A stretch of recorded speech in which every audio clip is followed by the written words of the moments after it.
Hi, I'm Kyle Bowder. I'm an Eagle Scout. I'm Daniel Spiker. I'm Steven Spiker's brother, looking forward to being a fireman. Hi, my name's Tim Zarelli. I am a Brielle fireman at Brielle. I'm Steven. I'm a junior fireman, also at Brielle. What we're doing right now is we're going to simulate a search and rescue drill. So them two will be victims, and we'll be competing current technology, which is a handheld TIC, versus our introduction of the face-mounted mask TIC. So we'll demonstrate the differences between reaction times and response times between each technology.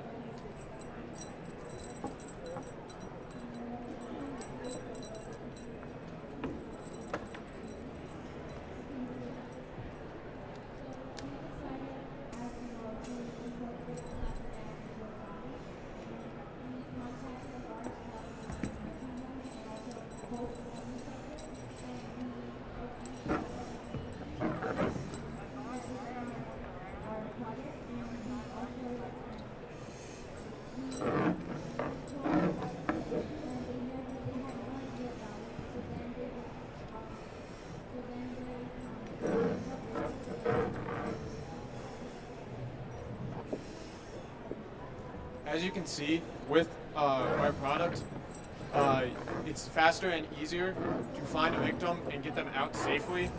While I'm already out, he just found the second victim and would now be getting him out.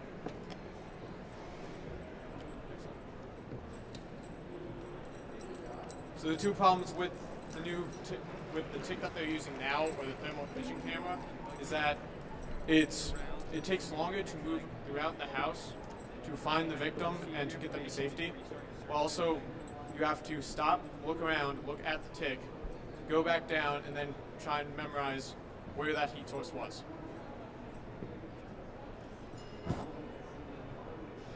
So in this slide is an active scene at a training drill, not ours.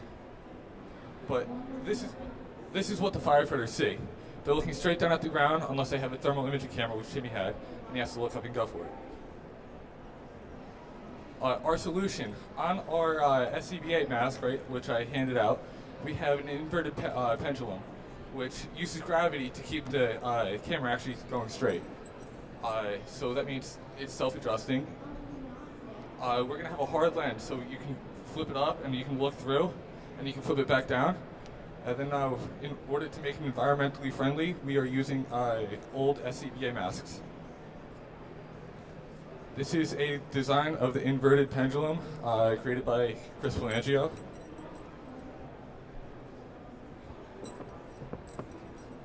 So our current competition and similar patents to our design is a company called MSA Safety, and what they have is they have a fixed lens on the left side of the user, unlike ours, which is on the right side. So on your regulator, you have a thing called a purge valve. In a stressful situation, that camera could potentially impede your access to your breathing device. So if we mount it on the right-hand side, it's free range of everything. You don't have to worry about messing with anything else. And also, they have an optical lens located below the left eyeball. What we want to do is mount it directly in front, so like you're looking through binoculars. So with that, you have to look down at your camera, potentially distracting you from anything else that you're looking at. And of course, it's just they have a hands-free like we do. They have a hard lens, but they don't have gyro stability. So if you're looking down at the ground, that's what your TIC's looking at. The TIC isn't looking straight ahead. It's looking right at the floor. In a study in 2016, there were about 500,000 structure fires in the United States, causing about $8 billion of property damage and almost 3,000 civilian deaths, which, by using our product, we believe that we will be able to find the fire or the hotspot quicker and find a victim to get them out to safety and potentially save the house. You have about 30 seconds. All right, then we're going to reuse the SCBA mask with our inverted pendulum technology while using the TIC and the heat-resistant plastic so the TIC doesn't melt. And helping the environment, we're using old supplies, so we can reuse this pack, we can reuse this mask. With our technology, we can help find hotspots quicker so we can save buildings, preventing pollutants from going into the air. We can save victims quicker because, see, I had to take time to find that victim. He went right to him. And then for our honorable mentions, we had members from Real Fire Company, my dad included. We had our chief, we had our assistant chief, we had Manasquan Fire Company. And we also had Neil Schuer, he was a professor, and he helped us like the whole thing. He gave us a lot of good, great ideas for us, our ideas. Any questions?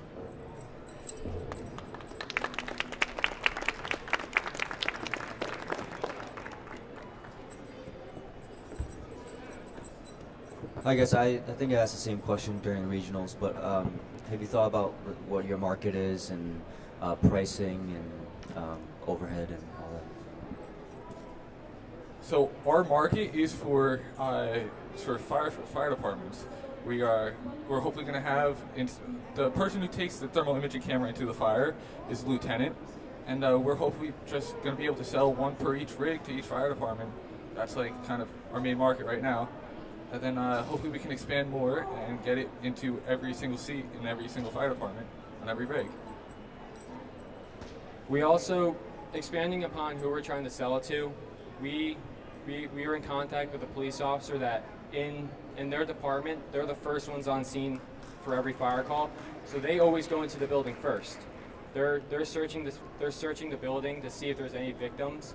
So if they had this technology, the firemen, they won't become obsolete. They'll still be a major portion because they have all the necessary equipment to go and get them. But it would make the search and rescue time quicker. And then the pricing, I think we asked you about pricing last time too, like how much would you sell it for?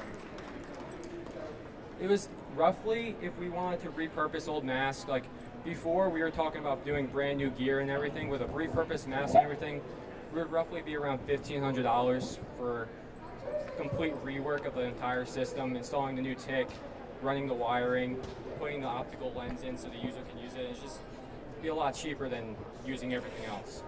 If you wouldn't mind, what does a TIC cost? What does that handheld gadget run for these days? Roughly $900. So That's a used TIC.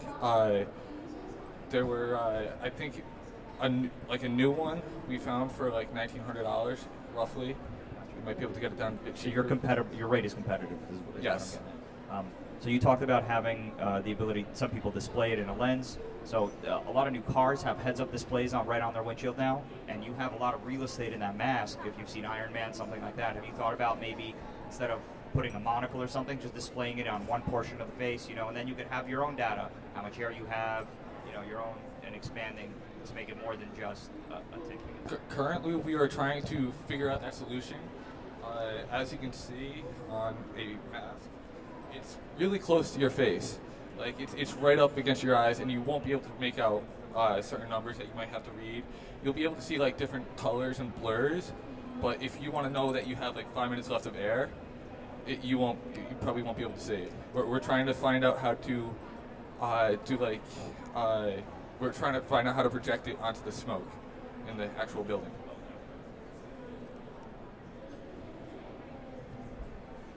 I guess to follow up on that, how did you walk us through the process of how you got here? It seems like you went through a lot of R&D. Where did it start, and how did you get to this point? So Timmy and I are volunteer firemen. My dad is a state fire marshal. His dad worked for FDNY. His brother is an EMT at FDNY. And we just fell in love with it, and we thought of this idea. We actually thought of doing something a bit different, putting the thermal imaging camera into the actual mask. But then we decided over the summer that we're gonna pick one thing and we're gonna make it perfect, and then we're gonna spread out over other things.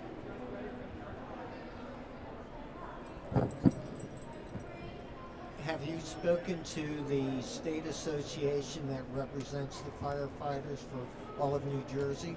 No, we have not. That's something that you should do, because that will also give you potential market for all of the state, but also then they belong to the National Association. Okay, thank you.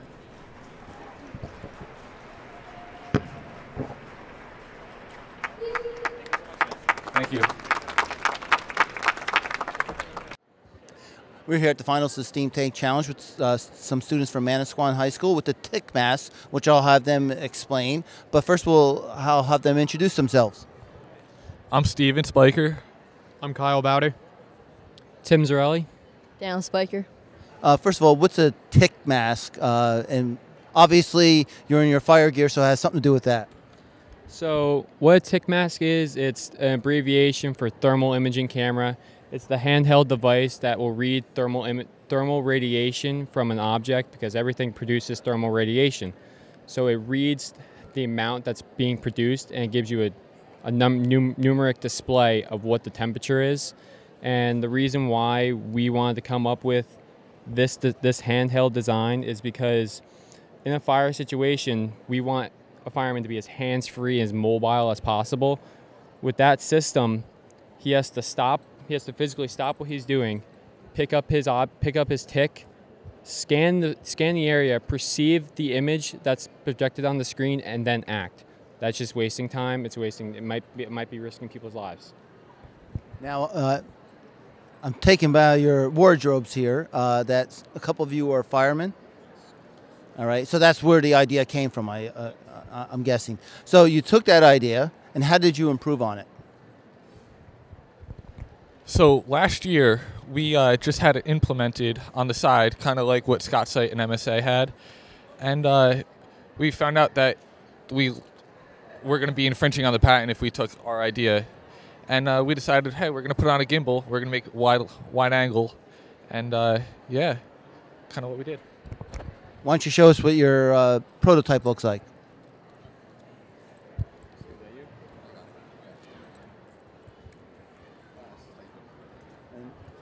Now, can you talk about it, or do I have to have one of you?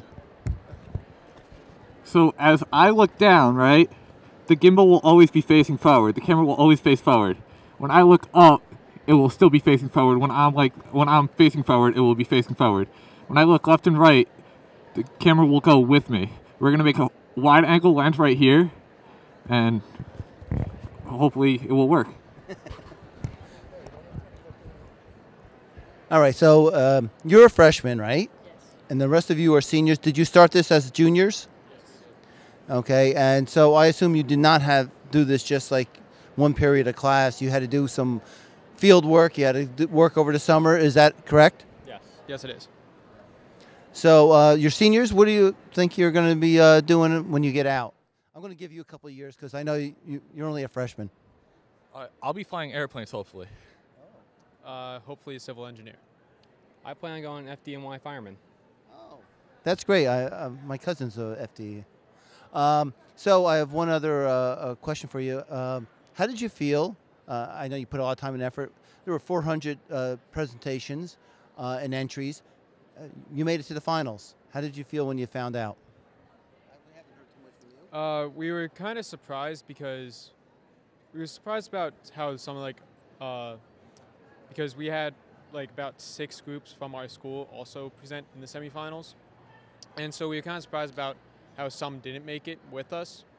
But we thought like after we presented that we had a good visual, a good presentation, and we thought we had a great idea. Well, good luck. I think it's a unique idea that it was very specific, and I think the look helps. All right, students from Manasquan High School with the TIC Mask.